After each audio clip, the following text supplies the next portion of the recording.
In our Sunrise Smart Start, the Bills have given an update on Damar Hamlin, saying he remains in the ICU in critical condition, but he is showing signs of improvement. Cincinnati Bengals head coach Zach Taylor spoke to the media yesterday and revealed part of the conversation that took place on the field between him, Bills head coach Sean McDermott, and the officials. It was at that moment Taylor says he understood the kind of man and leader McDermott is for his team. When I got over there, the first thing he said was, I need to be at the hospital with Damar, and I shouldn't be coaching this game. And so that, to me, provides all the clarity, because there was no unprecedented is the word that gets thrown out a lot about this situation, because that's what it is. But in that moment, he really showed who he was, that all his focus was just on Damar and being there for him, being there for his family at the hospital. Bengals quarterback Joe Burrow also said that nobody wanted to continue playing that game, and it was a very scary and emotional night. Those of us watching the Bills game Monday saw the Bills medical staff rush to Hamlin's aid. That medical team, along with every group like them in the NFL, actually trains at a facility in Avon. Mike Sindoma is the founder of Sports Medicine Concepts, and he uses simulations as part of that training. It involves real actors playing out emergencies. He says while tragedies like Hamlin's are incredibly rare, these professionals have to be ready for anything at any time. When you see the response on TV, when you see that type of response on TV, it looks like there's a lot of chaos, but it isn't. It's organized chaos, and there's a lot of moving parts. A lot of things are happening at the same time, but you have to remember they have practiced that. It's over and over and over. It's not foreign to them. The chief medical officer said in a news conference yesterday afternoon the preparation for these kinds of incidents starts many, many months before game day. They follow an emergency action plan, ensuring life-saving technology is on scene at all times. And the outpouring of generosity continues for Damar Hamlin's charity Chasing M's, which is hosting an online toy drive. The fund is now over $7 million, with several big donations coming from other NFL stars, teams, and other fans, which some say shows the power of the football community. If you're interested in donating, we have a link over on our website, rochesterfirst.com. And while everyone around the league and beyond continues to show support for Damar Hamlin and his family, the NFL announced yesterday they have not had any discussions on whether to postpone the Bills game against the Patriots that's supposed to happen this Sunday, and they haven't ruled out the possibility of doing so. Troy Vincent is the executive president of football. He also said everything is being considered when it comes to the Monday night game that was postponed against the Bengals when this all happened. In other news this morning, the city of Rochester providing an update on the water main break on Ford and Favor Streets that happened just before Christmas and resulted in a boil water advisory for the majority of the city. Rochester's Commissioner of Environmental Services, Richard Perrin, says the line is fully repaired and providing safe drinking water to residents. They're now focused on fixing the site where the break took place. At this point in time, we're filling and compacting the area. In other words, basically it was a large excavation, so we're going to fill it in. And at that point in time, we'll start to build up some temporary curbs and then redo the roadway and then go back out and re-inspect it in the spring. He adds they expect that the work will be done by early next week.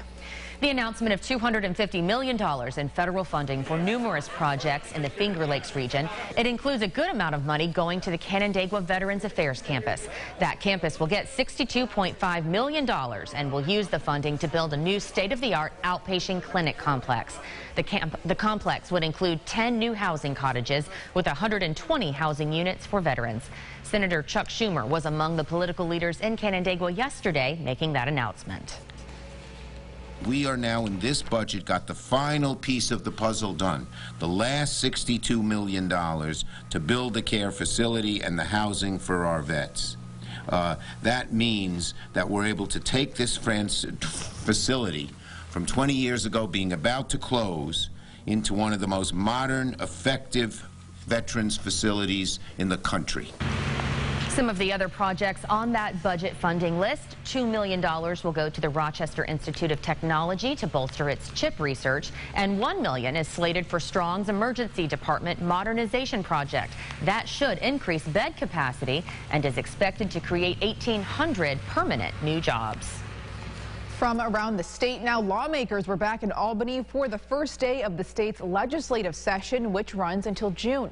After being sworn in, Senate Majority Leader Andrea Stewart-Cousins specified that a major problem in New York is the lack of affordable housing. People cannot get their hands on places to live with affordable rent, and let alone they can't even think about buying a house. Cousins says lawmakers will work on a statewide housing policy that guarantees supply will meet New Yorkers' housing demands. In national news this morning, House Republicans going through a long second day of fruitless balloting Wednesday. They were unable to elect their leader, Kevin McCarthy, as House Speaker or come up with a new strategy to end the political chaos that has tarnished the start of their new majority. Representative Chip Roy says while there's a lot on the table for them as representatives, the main focus now should be on electing a speaker. You got to have ultimately a tool through the Rules Committee or other positions of power, if it vacates part of that, to say, damn it, stop doing that. We're not going to allow that to occur. That's what the debate is about right now. After 3 unsuccessful votes on Wednesday that were nearly identical to Tuesday's 3 votes, the House adjourned for a few hours so Republicans could try to privately work out a deal. But the two sides could not come to an agreement, and the House came back into session only to adjourn again until noon today.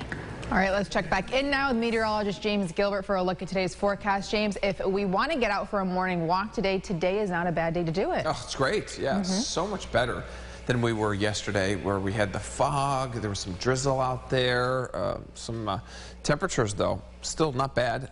In the 30s, we are well above average. That averaged 21 degrees for an overnight low temperature.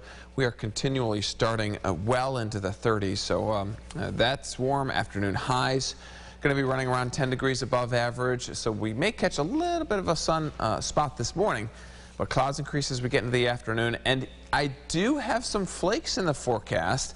We'll talk about when and where at the end of the show. KCML, back to you. All right, James, thank you. Taking another look at the roads this morning. Things are still looking pretty good out there. All the main arteries are running on time.